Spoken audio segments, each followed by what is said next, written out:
Hello friends समस्त की मोर नमस्कार जय जगन्नाथ। तो चलतु आज रोषे टिप्स वीडियो रे किछि टिप्स दबा। तो फर्स्ट क्वेश्चन कौन अच्छी चलते देखा। जदि आप गुंड मसला किसी लुण मिसई देते तेज मसला खराब न हो अधिक दिन पर्यंत फ्रेश हो रही है। तो सेकेंड क्वेश्चन कौन अच्छी चलते देखी ना। हालुआ सुखिला चीनी न पकाई जदि चीनी सीरा पकाउं तेज हालुआ अधिक स्वादिष्ट लगी है। देखिए नेक्स्ट क्वेश्चन कौन अच्छी दोसा को अधिक क्रिस्पी तैयारी करने दोसा बैटर में किसी मेथी पाउडर पकई दिंतु या द्वारा दोसा खाइबा को अत्यंत स्वादिष्ट लगे। नेक्स्ट क्वेश्चन पुणी कौन अच्छी चलते देखी ना।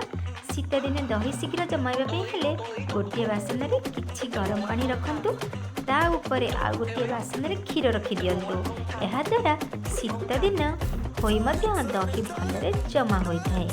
नेक्स्ट क्वेश्चन कौन अच्छी चलते देखी ना।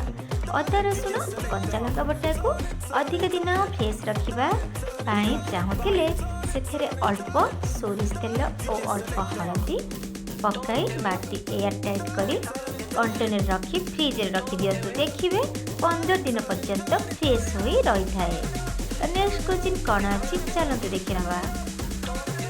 लेंबू को अधिक दिन सुरक्षित रखापी लेंबू को गोटे पॉलिथीन रे रखी एक टाइट कंटेनर रे स्टोर करी फ्रिज रे रखी दिंतु देखिए लेंबू 15 दिन पर्यंत सुरक्षित रहिबो। नेक्स्ट क्वेश्चन पुणी कौन अच्छी चलते देखी ना। कदली और आलू काटिबा परे कला पड़ी जाए तेणु कला न होगा पानी रे टिके हलदी मिसई और आलू को धोई दिंतु देखिए आउ कौन सी परिबा कला देखा ना। नेक्स्ट क्वेश्चन पुणी कौन अच्छी चलते देखी ना। रुटी को अधिक नरम और फुला फुला करने अटा चकटे किसी क्षीर मिसई चकड़ी देले रुटी नरम हवा सहित बढ़िया फुली थाए। नेक्स्ट क्वेश्चन कौन अच्छी चलते देखा। गोटा अंडा को गोटा कंचा लंका को तेल रे फ्राए करने समय टिके कणा करी तेल रे पकातु आखि को फुटब ना कि छिटकब ना। नेक्स्ट क्वेश्चन कौन अच्छी चलते देखी ना। सोरिष जीरा आउ फुटण गरम तेल रे फुटवा समय घोड़नी घोड़ेवा द्वारा फुटण आउ छिटकब ना कि गैस और चूल्हा अपरिष्कार हेब ना। फुटण को सर्वदा तेल गरम हेबा परे फुटांतु। नेक्स्ट क्वेश्चन कौन अच्छी चलते देखी ना। जदि आपणकर पुदीना और धनिया चटनी रे पानिया हो जाइए तेबे आपण सेथरे किछि ब्रेड गुंड मिसाई परिबे। नेक्स्ट क्वेश्चन कौन अच्छी चलते देखी ना। चीनी जार रे अधिक दिन रहिले अठा अठा हो जाए तेणु चीनी अठा न होगापाई चीनी जार रे किछि सुखिला लंका रखी दिंतु या द्वारा चीनी गोटा गोटा हो रहिबो। नेक्स्ट क्वेश्चन कौन अच्छी चलते देखीदबा। कंचा पनीर जदि बड़का रही थाए तेबे से किछि चीनी छिंची फ्रिज रे रखी दिंतु या द्वारा पनीर पूरा फ्रेश रहिबो। नेक्स्ट क्वेश्चन कौन अच्छी चलते देखी ना। टमाटो सूप रे किछि सुखिला पुदीना पत्र को मिसाई दिंतु या द्वारा टमाटो सूप अधिक स्वादिष्ट लगे।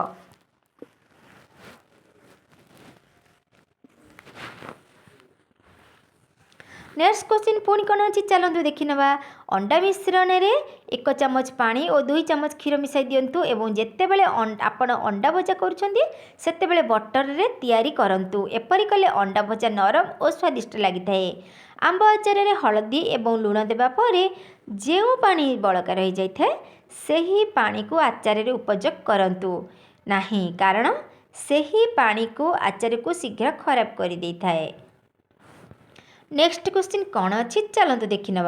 लुहा कड़ाई रे छतु केबे भी रोषे करबा उचित नुहे या द्वारा छतुर रंग कला पड़ जाए ता सहित खाद्य शरीर पर क्षतिकारक होता है।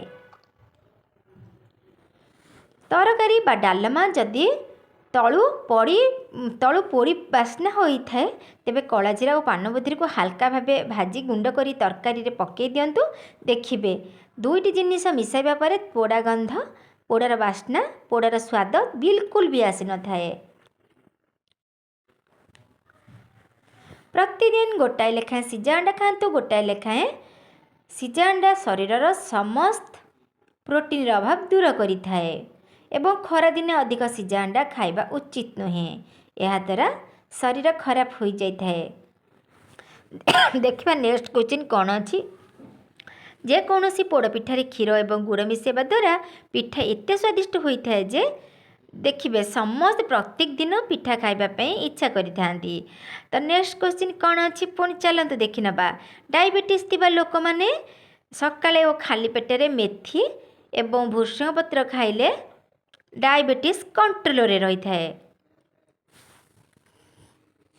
ଚାଉଳକୁ ଅଧିକ ଦିନ ସୁରକ୍ଷିତ ରଖିବା ପାଇଁ ଚାଉଳ ଡବାରେ କିଛି ଲବଙ୍ଗକୁ ପକାଇ ରଖନ୍ତୁ ଏବଂ ଚାଉଳକୁ ଏୟାର ଟାଇଟ୍ କଣ୍ଟେନରରେ ରଖନ୍ତୁ।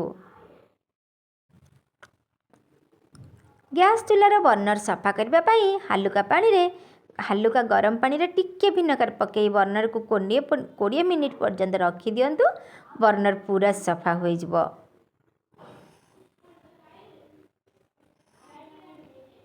ଖରା ଦିନରେ ତରକାରୀ ନଷ୍ଟ ନ ହେବା ପାଇଁ ତରକାରୀକୁ ଏକ ପାତ୍ରରେ ରଖି ଅନ୍ୟ ଏକ ପାତ୍ରରେ ପାଣି କିଛି ରଖି ତରକାରୀ ରଖୁଥିବା ପାତ୍ରକୁ ପାଣି ପାତ୍ରରେ ରଖିଦିଅନ୍ତୁ। ତରକାରୀ କିଛି ବି ନଷ୍ଟ ହେବ ନାହିଁ। ଅଟାକୁ ଅଧିକ ଦିନ ସୁରକ୍ଷିତ ରଖିବା ପାଇଁ ଅଟାରେ କିଛି ଲୁଣ ପକାଇ ଅଟାକୁ ଏୟାର ଟାଇଟ୍ କଣ୍ଟେନରରେ ରଖିଦିଅନ୍ତୁ। ଦେଖିବେ ଅଟା ନଷ୍ଟ ହେବ ନାହିଁ। ସମସ୍ତ ପ୍ରକାର ଡାଲି ଜାତୀୟ ଶସ୍ୟ ଯେମିତିକି ମୁଗ, ବିରି, ମସୁର, ହରଡ଼, ବୁଟ, ମଟରକୁ ଶୀଘ୍ର ବତୁରିବା ପାଇଁ ଗରମ ପାଣି ବ୍ୟବହାର କରନ୍ତୁ। 2 ଘଣ୍ଟାରେ ସବୁ ବତୁରି ଯିବ।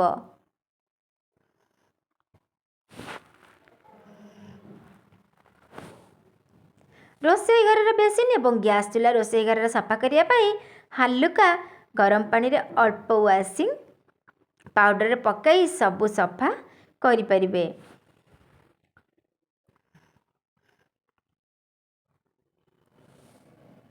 ଦୋସାଣରେ ଲୁଣ ପକାଇ ରଖିଲେ ଆପଣ ଜଲ୍ଦି ଖଟା ହୋଇଯାଇଥାଏ। ସୁରକ୍ଷିତ ରହିବା ପାଇଁ ଗ୍ୟାସ୍ ଚୁଲା ବନ୍ଦ କରିବା ପରେ ଗ୍ୟାସ୍ ସିଲିଣ୍ଡର ସୁଇଚ୍ ବନ୍ଦ କରିଦେବା ଉଚିତ। ଯଦି ତରକାରୀ ଅଧିକ ରାଗ ହୋଇଥାଏ ତେବେ ତରକାରୀ ହୋଇସାରିବା ପରେ ଗ୍ୟାସ୍ ବନ୍ଦ କରି ତରକାରୀକୁ ଥଣ୍ଡା କରି ଦହି, କ୍ଷୀର ବା କୁକିଂ କ୍ରିମରେ ବ୍ୟବହାର କରିପାରିବେ। ପୁରୀ କିମ୍ବା ଅନ୍ୟାନ୍ୟ ଜିନିଷ ଛଣାଛଣି କରିସାରିବା ପରେ ତଳେ କିଛି ପେପର କିମ୍ବା ଟିସୁ ପକାଇ ଦିଅନ୍ତୁ। ଏହାଦ୍ୱାରା ଅବଶିଷ୍ଟ ତେଲ ପେପରରେ ହିଁ ଅବଜର୍ଭ କରିଦେବ। ପୁରୀ ଆଉ ତେଲିଆ ଲାଗିବ ନାହିଁ। ଧନିଆ ପତ୍ର ଶୁଖି ଯାଉଥିଲେ ଧନିଆ ପତ୍ରକୁ ଭଲ ଭାବରେ ଧୋଇ ପାଣିରୁ ବାହାର କରି 30 ମିନିଟ୍ ସେମିତି ରଖିଦିଅନ୍ତୁ। ତାପରେ ଧନିଆ ପତ୍ର ଫ୍ରେଶ୍ ହୋଇଯିବ।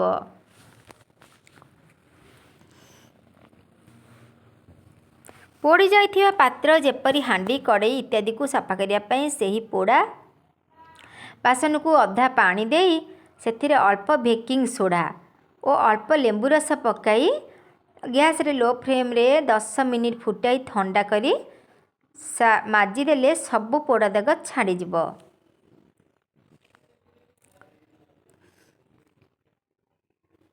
କଞ୍ଚା ପିଆଜ କିମ୍ବା ରସୁଣ ଖାଇସାରିବା ପରେ ପାଟିରୁ ସ୍ମେଲ୍ ବାହାରୁଥିଲେ ଖାଇସାରିବା ପରେ ଟିକେ ଚିନି ଓ ଅଳ୍ପ ଲେମ୍ବୁ ରସ ଖାଇଦେଲେ ପାଟିରୁ ସ୍ମେଲ୍ ବାହାରିବ ନାହିଁ।